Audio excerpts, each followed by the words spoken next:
जातक श्रापित दोष आम सेमती गोचरस्थ फल नहीं कौन लोक मान भयभीत कर 1 मास 20 दिन भितर जो शिशु जन्म ग्रहण करेंगे से कुंडली श्रापित दोष एक धनी लोकर मेष राशि हो पारे एक भिकारी मेष राशि हो पारे। 30 मार्च 2025 शनि कुंभ राशि छाड़ी मीन राशि को जीवे।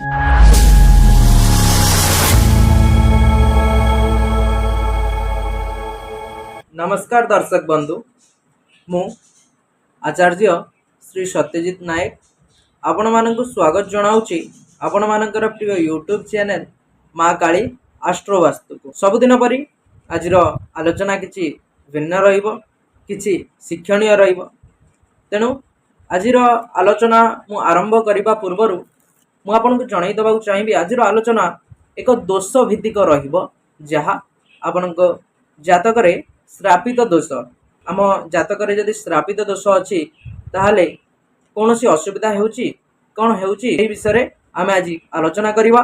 जातक श्रापित दोष मु आपनको जणाई देबाक चाहिए जातक श्रापित दोष मध्य बेले बेले आशीर्वाद रे परिणत होता है।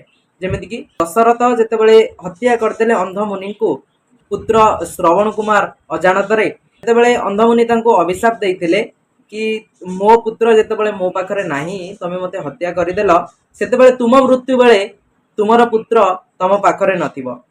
सेतेबेले दशरथ खुशी होइथिले कारण अजाणतरे अंधमुनि तांको अभिशाप बदल रे तांको आशीर्वाद कर देइथिले कहले कि भूल हबनी कारण अपुत्र को से पुत्र देइथिले तांकर पुत्र नथिला सेतेबेले दशरथंकर परे दशरथंक मृत्यु बेले मध्य तांको पुत्र तांको पाखर नथिले।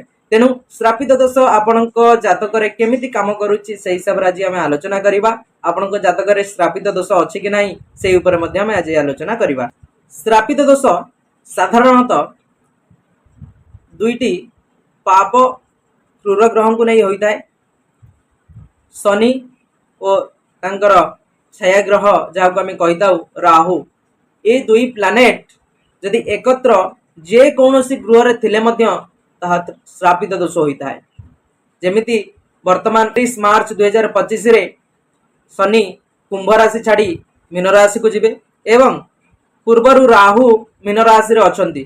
तेणु सी जो समय रहिबो पाखापाखि 50 दिन जो शिशु यही 50 दिन बा 1 मास 20 दिन भितर जो शिशु जन्म ग्रहण करेंगे से कुंडली श्रापित दोष हेब।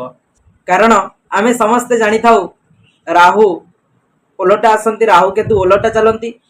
तेणु राहु 18 मे 2025 5:08 समय राहु मीन राशि कुंभ राशि को आसबे। तेणु ता भीतर जो पाखापाखि समय रहिला सेही समय भितर जो शिशु जन्म ग्रहण करेंगे ताकू श्रापित दोष कहता है। तो गोचर फल विषय बहुत आलोचना होउची आम यूट्यूब मीडिया रे देखुंती अनेक एस्ट्रोलॉजर लोक मानकु भयभीत कराई दउचंती। तेणु मु समस्त को रिक्वेस्ट करी याकू नहीं कौन भयभीत हबार आवश्यकता नहीं कारण आम राशि को देखि सब जिनस निर्णय करि परिबा नहीं। कारण लग्न रु भावर सृष्टि आमको लग्न देखा पड़ो एवं जन्म पत्रिका रे आपणक शनि क्यों जगार अच्छा देखा पड़ो। शनि अप्रोक्सीमेटली 2.5 वर्ष रु 3 वर्ष गोटे राशि रहती। तेणु आम सेमिति गोचरस्थ फल नहीं कौन लोक मान भयभीत कर किंबा जो जेकोसी एस्ट्रोलॉजर आपन को जदि भय देउचंदी तेणु आपण भय करिवार आवश्यकता नहीं कारण आम केवल गोचरस्थ फल रु दे परिबा नहीं। किछि पंडितक मତରେ 5% किछि पंडितक मतरे 10% आसीथाय गोचरस्थ फल।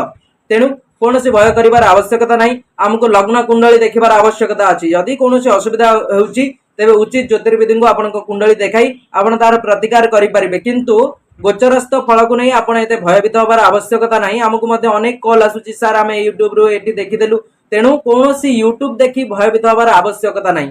हेई पारे किछि परसेंट आपन ऊपर अफेक्ट रही पारे किंतु आपन जेमति भाबुचंती अनेक एस्ट्रोलॉजर मृत्युवत फल कहउचंती सेमिति कौन असुविधा हबार अनेक चांसेस कम कारण एक धनी लोकर मेष राशि हो पारे एक भिकारी मेष राशि हो पारे। तेबे हमको लग्न न देखि हमें प्रेडिक्शन करि परिबा नाही। लग्न रु भावर सृष्टि तेणु भयभीत न होई एक उचित ज्योतिर्विद को आपन कुंडली देखाई आपन जानि परिबे फलाफल। सेही विषय रे आमे आज ऑफिस रे मध्ये आलोचना हेउतिलु। सेही विषय रे हम ऑफिस तरफ रु बहुत जल्दी एक एपिसोड नहीं आसीबा को हमें चेष्टा करूछु कारण अनेक लोक भयभीत हो जाइछन्ती शनि चलन करिवे बृहस्पति चलन करिवे तेणु आमर कौन क्षति हम यूट्यूब देखी आप भयभीत हो जाइछन्ती। यूट्यूब रु बहुत भल जिनस आप शिखिपारे और लोक मैंने अनेक अच्छा जो मैंने कल्चर नक आपन को भयभीत कराइबे। तेणु कौनसी डरिबार आवश्यकता नहीं। एक उचित ज्योतिर्विद को आपन कुंडली देखांतु, जदि किसी असुविधा होची तेबे तार प्रतिकार मध्य करांतु। तेबे मु आपण मानकर अधिक समय न नै आजिर टॉपिक जहा अछि जातकरे श्रापित दोष तारी ऊपर को फेरी आसीबी। जातकरे श्रापित दोष शनि राहु जदि एकत्र मिसी करी एक गृह एक भाव रे रुहन जाको हमें कहबा। तेबे श्रापित दोष हेले कोन असुविधा हुए ताहा जानिबा पूर्वरु फल केते आसीबो को गृह रे आसीबो ताहा हमें प्रथमे देखिबा। जेमिति मु आपण मानकु कहली जातकरे शनि राहु जदि कोनोसी गृह रे रहंती तेबे ता श्रापित दोष होइताय। तेबे मकर कुंभ तुला मिथुन वृष एवं कन्या राशि रे जदि एई जोग सृष्टि होउथाय बा एई दोष सृष्टि होइथाय तेबे ता फल जदि किछि खराब थाए किछि मात्रा रे आपनकु कम खराब फल देबार चांसेस थाए। प्रायतः आमे ताको शुभ फल मध्ये कहिताउ किमा केंद्र राशि रे जदि हेउतांती तेबे ता प्रायतः शुभ फल देइतांती। आ जदि 6 8 12 रे आपन कहउची जोटा कि जातकर आमे दुस्तान कहिताउ 6 8 12 सी घर मानकर हेले खराब फल मध्ये आपन को देइथाय। जदि श्रापित दोष होउताय शनि राहु जदि एकत्र मिसी करी 6 8 12 घरे थांती ता सहित जदि आपन को लग्नेश बलवान न थांती ताहले आपन को एटा अशुभ फल देइथाय। कारण लग्न आपन को निज को बुझाए।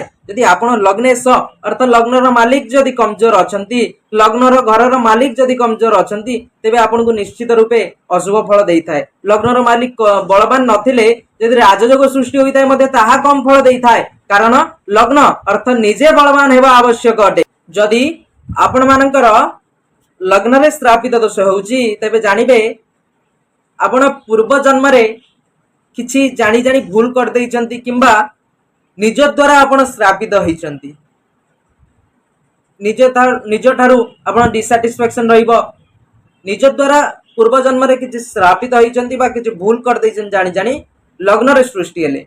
किंतु जदि जेमिति आपण कहितले मकर कुंभ रे हेले किंबा वृष रे हेले तुला रे हेले मिथुन रे हेले किंबा कन्या रे जदि होउची ता जोगकारक होइताय। जदि एही श्रापित दोष आपनको द्वितीय भाव रे होइताय लग्न ठारू लग्न आपन द्वितीय भाव कुटुंब भाव होता है धन भाव होता है। कुटुंब रे किसी समस्या देखा दिए एवं धन स्थान रे जेते होता है जेते आपण इनकम कले मध्य ताहा आपनकर खर्च होता है ताहा आपनकर व्यय होता है एवं करज मध्य होबार चांसेस थाए। द्वितीय भाव रे यदि श्रापित दोष होता है यदि लग्न ठारू आपनकर तृतीय भाव रे श्रापित दोष होता है तेबे तृतीय भाव आमे जाहाकू परिश्रम पराक्रम र भाव कहिताउ एवं छोट भाई भौणी भाव कहिताउ। छोट भाई भौणी सह अपड रहिबार चांसेस अधिक थाए एवं पराक्रम रे टिके कमी आसी थाए। जदि आपन तृतीय भाव रे शनि राहु एकत्र मिसी करी रहंती बा श्रापित दोष होइताय।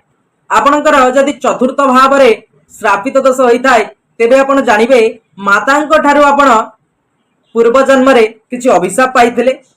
तेबे मातांकु स्नेह करिबा एवं मातांक सेवा करिबा निश्चित आपण करिबे ये जन्म रे। कारण पूर्व जन्म रे आपण चतुर्थ भाव रे जदि शनि राहु थांती जानिबे पूर्व जन्म रे आपण मातांक ठारू किछि अभिशाप पाइचंती। यदि पंचम भाव रे होइताय तेबे जानिबे आपण आपणकर पिला मानक ठारू पंचम भाव आपणकर सुतर स्थान होइताय। पिला मानक ठारू किछि आपण पूर्व जन्म रे श्रापित बा अभिशाप पाइचंती। तेनु पिला मानकर सहित ये जीवन रे ये जन्म रे आपन को उचित संपर्क रखिबार आवश्यकता अछि। प्रतिकार तो मु कहिबे आज्ञा निश्चित रूपे। तेनु को भाव रे हेले काटरो आमे पाइथाउ ताहा देखिबा। आमे जदि षष्ठ भाव देखिबा षष्ठ भाव को आमे रोग ऋण शत्रु एवं कंपिटिशन न स्थान कहिताउ। तेबे षष्ठ भाव रे जदि शनि राहु थांती तेबे आपण जानिबे पूर्व जन्म रे कोनसे को प्रतिद्वंदी ठारू आपण श्राप पाइचंती बा अभिशाप पाइचंती। जदि सेही शनि राहु एकत्र मिसी करी आपण को सप्तम भाव रे रुहंती तेबे आपण जानिबे पूर्व जन्म रे आपण पत्नी ठारू किछि अभिशाप पाइचंती। ता हेले दाम्पत्य कलह होइताय। स्वामी स्त्री मध्य रे किछिटा मनांतर मतांतर देखा जाइताय। अष्टम भाव आमे जे देखिबा ताहाको आमे ससुर घरर भाव कहिताउ एवं अष्टम स्थान रे जदि शनि राहु थांती तेबे जानिबे तुर घरु कोनसी एक अभिशाप आपण पाइचंती पूर्व जन्म रे ताहाको हमकु सुधारिबार आवश्यकता अछि आज्ञा। अर्थ प्रतिकार अछि आज्ञा। श्रापित दोष जदि गोटे दोष सृष्टि हेउताय ताहा निश्चित रूपे आपण को फल देबो। सेटा कम होई पारे जदि ग्रह मानक बलाबल देखिबा सेटा कम होई पारे किंबा बेसी होई पारे किंतु निश्चित भावे आपण को फल मिलिबो। आमे जदि नवम भाव को देखिबा तेबे आपण निश्चित रहिबे पूर्व जन्म रे पिता कौन एक श्रापित मिली अभिशाप मिली तेणु ये जन्म रे आमको ताहाकु सुधारिबार आवश्यकता अछि। दशम भाव सही परि जदि होइताय दशम भाव आम जहाकु प्रोफेशन स्थान कहिताउ सेठारे जदि होइताय से श्रापित होइताय एवं बिजनेस रे क्षतिग्रस्त कराए प्रोफेशन ने मन ठीक भाव रहेनी यदि दशम स्थान रे आपन श्रापित दोष होइताय एकादश रे हेले एकादश रे आपन जदि श्रापित दोष होइताय तेबे निश्चित रहिबे पूर्व जन्म रे बड़ भाई कौन से अभिशाप मिली जहाँकि ये जन्म रे आपनकर इच्छा शक्ति रे टिके विरोध करिबो जहाँ भाबुथिबे ता पूर्ण करिबार टिके असुविधा सृष्टि करिबो आपनकु द्वादश भाव रे जदि आपनकर श्रापित दोष होइथाय तेबे आपण निश्चित रहिबे आपण विदेश यात्रा करिबार चांसेस अधिक थाए कारण शनि एवं राहु द्वादश रे रहिले ता आपनकु एरोप्लेन ने मध्य ट्रैवल करिवार चांसेस ताहा सहित जदि मु आपन जणाई दबाक चाहिबी जेमति आपन कहउतिली षष्ठ रे जदि होइथाय श्रापित दोष आपण जेते कंपटीशन देले मध्य आपनकु उत्तीर्ण हेबारे टिके असुविधा सृष्टि हेबो सक्सेस रो हार जो रहिबो सक्सेस पाइबार हार कमी जीवो एवं सप्तम स्थान रे जदि श्रापित दोष सृष्टि होइथाय स्वामी स्त्री विधरे बा वैवाहिक जीवन रे कलह लागि रहे ठीक भावे अतिबाहित करि पारंती नाही तेबे आमे जदि ए श्रापित दोष आपनक जातक रे जदि सृष्टि होउची तेबे उचित ज्योतिर्विद को देखाई आपनक कुंडलीटी यार प्रतिकार करिवे मु साधारण प्रतिकार आपनक जणाई दउची आपण निश्चित रूपे श्रापित दोष पई प्रतिकार करई नेबे यदि आपनक कुंडली रे ए श्रापित दोष सृष्टि होउची तेबे प्रथमे तो आमे प्रतिकार करैबा पूर्वरु देखिबा को ग्रहंक पई ए सृष्टि होउची जेमिति आपन प्रथम रे कहिची शनि राहुंक पई